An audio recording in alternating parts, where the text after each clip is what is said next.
The morning they put my 2 suitcases on the driveway, I was already holding the one document they had spent 4 months trying to bury.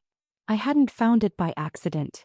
I had been carrying it in the lining of my winter coat since the 14th of February, the same night my husband sat across from me at dinner and told me I was temporary. What none of them knew was that I had a box of plain white envelopes sitting at the bottom of suitcase number 2. And the moment I understood what those envelopes meant, everything they thought they had taken from me was already gone.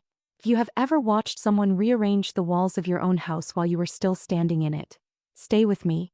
Subscribe so you don't miss what happens when the land registry writes back. But to understand why those envelopes mattered, and why no one in that house thought to check what was inside them, I need to take you back to the week I came home from the hospital. I had built something real. Not inherited, not gifted. Purchased over 9 years of double shifts as a property manager while putting my husband through his second business failure. By the time I was 34, I owned 4 units on a single residential street, plus the commercial ground floor where we ran a small clothing import business together.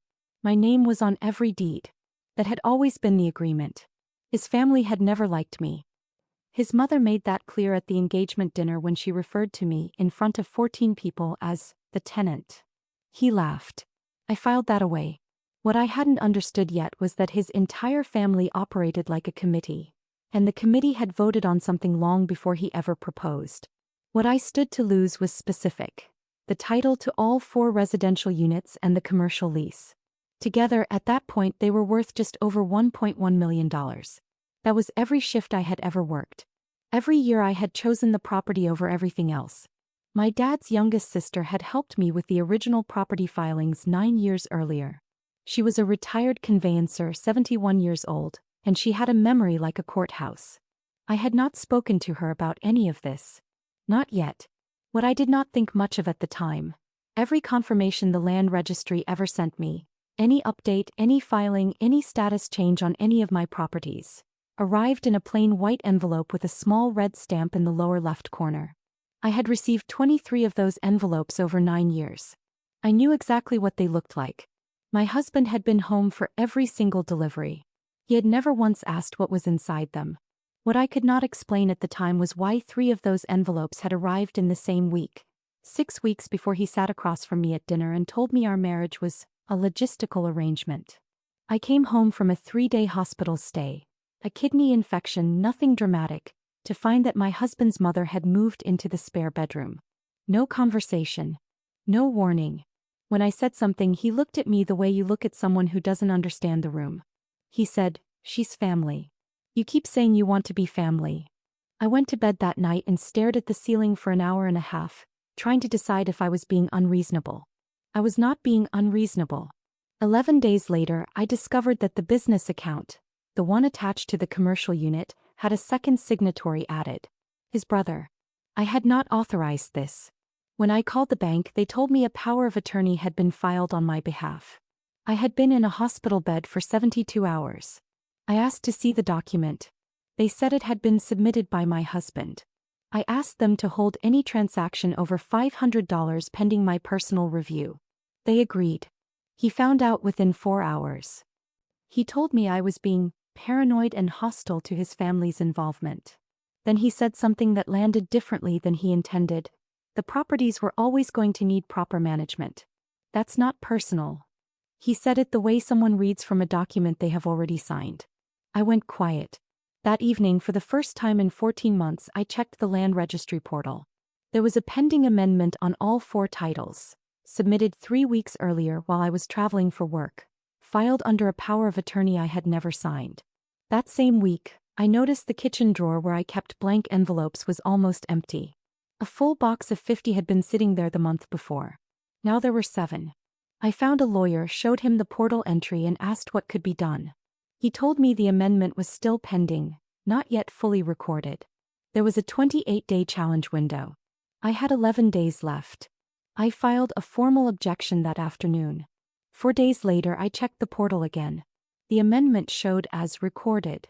I read the word 3 times. The amendment had been fast-tracked through a secondary submission, a corrected power of attorney filed by his family's solicitor, backdated to the week before my hospitalization.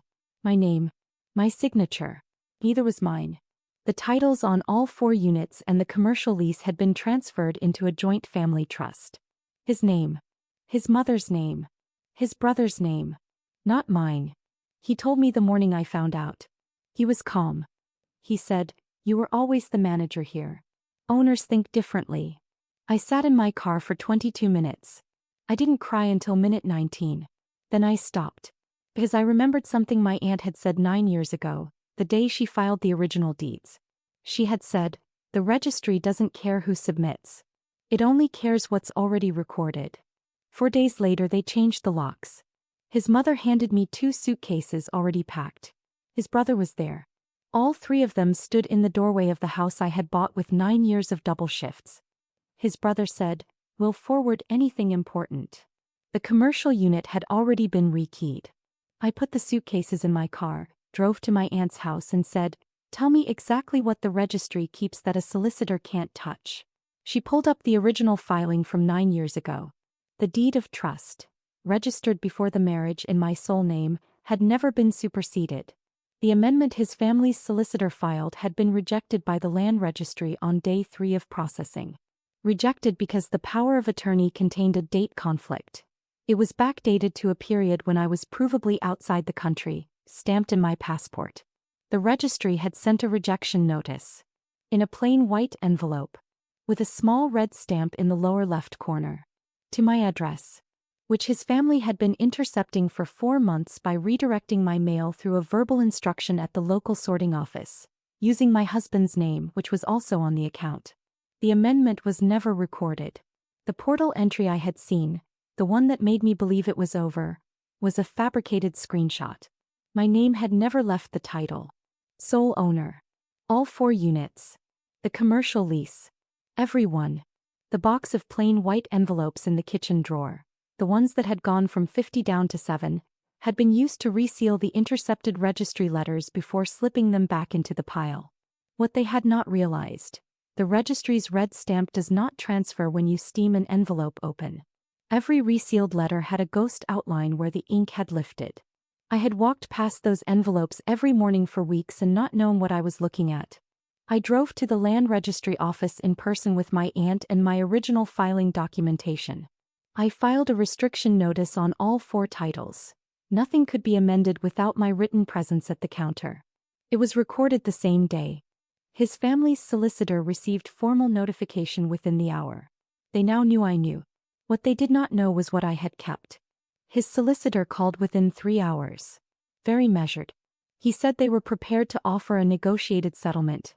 I could retain the commercial unit if I released my claim on the 3 residential properties. I told him I would think about it. I did not think about it. What I did instead was hand my full file to a litigation solicitor who had spent 17 years on property fraud cases. She reviewed it in 14 minutes and used the word extraordinary twice.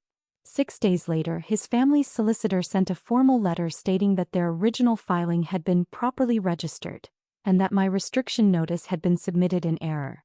They included a second fabricated screenshot, different formatting than the first, same invented content. His mother gave an interview to a local community newsletter calling the dispute a family misunderstanding caused by poor communication. 3 people I knew sent me the link. I read it sitting in my car and said nothing. Then my litigation solicitor filed in court. They had the family network. They had the solicitor. They had the newsletter. I had a winter coat with a document in the lining, a box of envelopes with ghost stamps, and a 71-year-old retired conveyancer who remembered every filing she had ever touched. Discovery produced 3 things their solicitor had not anticipated. First, the mail redirection instruction, written in my husband's handwriting on file at the sorting office. Second, the land registry's own delivery log, 23 envelopes, tracked and time-stamped, going back 9 years. Third, the metadata embedded in both fabricated screenshots, showing they had been created on the same laptop, 4 minutes apart on a Tuesday afternoon, while I was documented across town at a job interview, time-stamped by the agency's sign-in sheet. Remember when his brother stood in the doorway of my house and said, "We'll forward anything important?" My litigation solicitor read that line into the court record. It became Exhibit 14.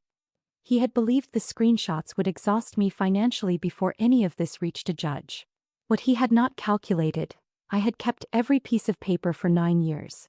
Every envelope. Every red stamp. And my aunt had kept her own copy of the original filing, in a folder in a drawer she had not opened in 9 years, because she said she never threw away a deed until the owner told her to. The judge reviewed the registry's actual records, which showed no successful amendment at any point, against the fabricated screenshots and the mail redirection evidence. She described what had been done as deliberate and coordinated interference with a property record. His family's solicitor said nothing. The court ordered immediate restoration of all 4 titles and the commercial lease to my name alone. The fabricated power of attorney triggered a referral to the police. 3 counts of document fraud. The family trust was dissolved. His brother's name was removed from the business account the same afternoon the ruling was handed down. What came next I had not planned for. 6 weeks after rekeying the locks on the commercial unit, his brother had used it as collateral on a personal loan. When the collateral was confirmed fraudulent, the loan was called in immediately.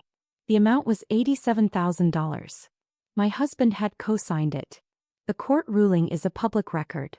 The community newsletter that had published his mother's statement ran a correction 3 weeks later, not because anyone asked them to, but because the journalist found the judgment herself and read it. His mother did not give a follow-up interview. My husband filed for divorce 11 days after the judgment. His solicitor had withdrawn from representing him 2 days before that. The property fraud referral is ongoing. I have been told to expect a resolution in approximately 14 months. 6 weeks after the ruling, the commercial unit reopened under my name. My aunt came that morning. She stood in the doorway and looked at the street, all 4 buildings, and didn't say anything for a long time. Then she said, "Your name was always on it." That was the only time I cried about any of it. I now have a locked mail collection box at the registry's office for all correspondence related to my properties. I check the portal every 11 days. I keep one plain white envelope in the top drawer of my desk. Not for anything. Just so I remember what it looks like and what it costs someone to underestimate it. He called it proper management. Turns out I had been managing it properly for 9 years. The registry had the paperwork to prove it.